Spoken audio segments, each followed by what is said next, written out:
বরিশাল মেহেন্দিগঞ্জ থানা উলানিয়া কালীগঞ্জ লঞ্চ টার্মিনালে ওখানে আছেন আমাদের নিজস্ব প্রতিবেদন মোহাম্মদ জামাল হোসেন যুক্ত হচ্ছি তার সাথে আপনারা দেখছেন ডিসিবি নিউজ সংবাদ।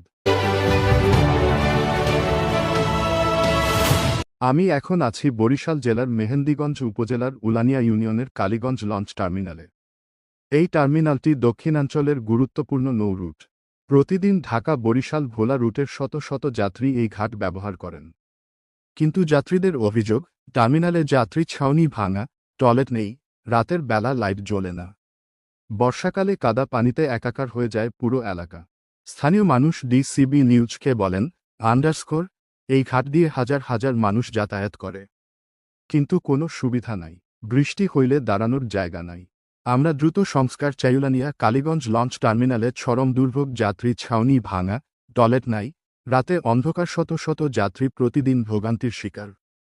এলাকাবাসীর দাবি, দ্রুত সংস্কার চাই।